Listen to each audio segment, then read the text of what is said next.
Bonjour à toutes et à tous et bienvenue sur On en parle. Et aujourd'hui, on va parler de Blair Witch.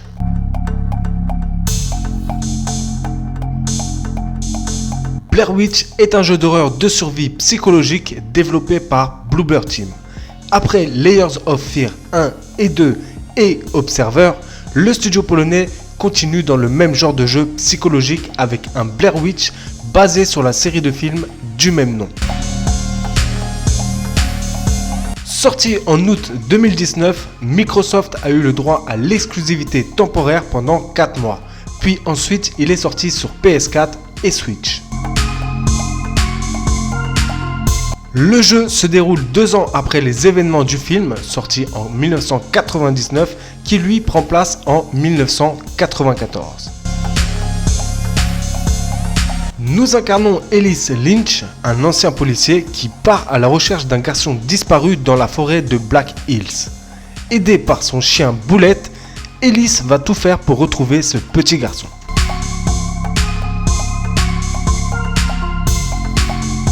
Encore une fois, la direction artistique est très réussie et on sent que ce studio apporte de l'importance dans ce domaine. La mise en scène est pas mal aussi, même si des fois les dialogues ne sont pas trop raccords avec les actions du personnage. Mais c'est surtout les jeux de lumière ou les différentes couleurs des scènes qui réussissent à poser une ambiance malsaine. Surtout que dans Blair Witch, on voit très peu la lumière du jour et tout se passe dans la pénombre ou même dans le noir complet. Surtout que niveau graphisme, il n'est pas extraordinaire, du moins sur console. D'ailleurs, c'est pour ça que j'ai dû le tester sur PC. Car sur console, certaines textures bavent un petit peu, mais dans l'ensemble, ça reste propre. L'ambiance du film est vraiment très réussie, avec un sound design qui nous plonge encore plus dans l'immersion. Et plus on avance dans les chapitres, il y en a 18 en tout, et plus le rythme s'accélère, exactement comme dans le film. Boulette est le chien qui accompagne Ellis dans ses recherches. C'est une excellente idée. Disons qu'on se sent moins seul et que surtout, Boulette est les yeux et les oreilles d'Ellis. Et puis ça apporte un petit plus à un gameplay assez classique. En effet, Boulette, c'est le premier à nous alerter d'un danger ou d'un indice par ses aboiements ou ses gestes. D'après le jeu, il faut bien le traiter, sinon son comportement peut être influencé et il sera moins actif. Au début du jeu, nous avons une très petite personnalisation où l'on peut choisir la couleur de son poil, de son collier ou de ses yeux. Nous disposons aussi d'une roue d'ordre comme de lui demander de venir, de chercher, on peut le caresser, etc. Il aura même droit à des friandises pour le récompenser.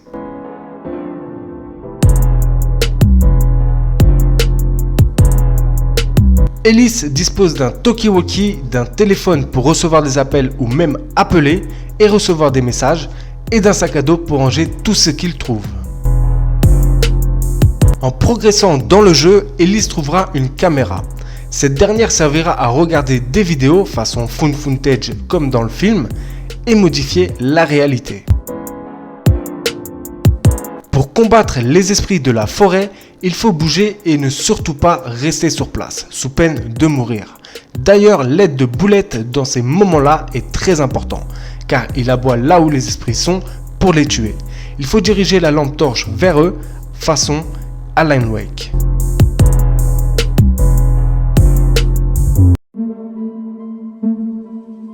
Blair Witch dispose d'un gameplay assez classique.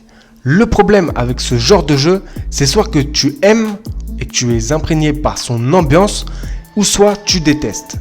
Car dans Blair Witch, on marche beaucoup et on court un petit peu. Croyez-moi que de la forêt, vous allez en bouffer. Par contre, il y a pas mal d'énigmes où il faut se creuser les méninges, surtout qu'on n'a pas d'indication ou de GPS.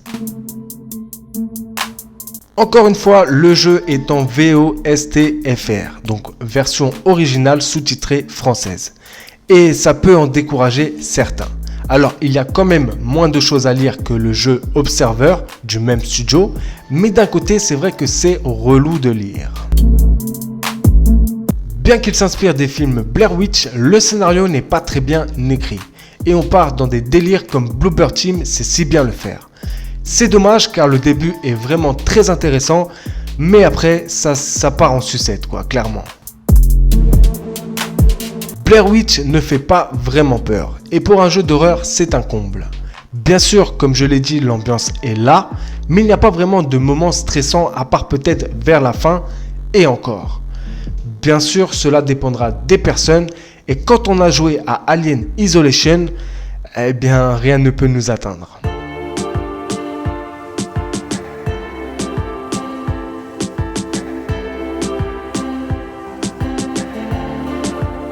Avant de vous dire ce que j'en pense de ce jeu, je voulais vous dire qu'à partir de cette vidéo, je ne mettrai plus de notes mais des appréciations. Genre excellent, très bon jeu, etc. Blair Witch est un bon jeu, mais encore une fois, pas pour tout le monde. Bien que le scénario soit bancal et le gameplay assez classique, l'ambiance du jeu donne envie de continuer et de connaître le fin mot de l'histoire. Pour moi, la star du jeu, c'est clairement Boulette, qui apporte un peu de dynamisme au jeu et surtout, c'est qu'on s'y attache à cette petite bête. Donc, si vous aimez les jeux à ambiance et surtout beaucoup marcher, allez-y. Sinon, vous perdrez votre temps en pensant que Blair Witch est un jeu qui fait peur. Par contre, ce que j'apprécie de ce studio polonais, c'est qu'ils vont au bout de leurs idées et ça se voit qu'ils font un jeu avec passion. En tout cas, à vous de voir, mais ça reste un jeu assez oubliable et comme je l'ai dit, il ne plaira pas à tout le monde. Voilà, la vidéo se termine et j'espère que vous avez apprécié cette vidéo. Et si c'est le cas, eh bien likez, ça fait toujours plaisir. Si vous avez des choses à dire, laissez un commentaire, ça aussi ça fait plaisir. Et bien sûr, si toi qui vois cette vidéo et qui n'es pas abonné à ma chaîne, je t'invite à t'abonner, c'est une chaîne polyvalente. Sur ce, moi je vous dis à bientôt pour de nouvelles vidéos. Prenez soin de vous. Au revoir.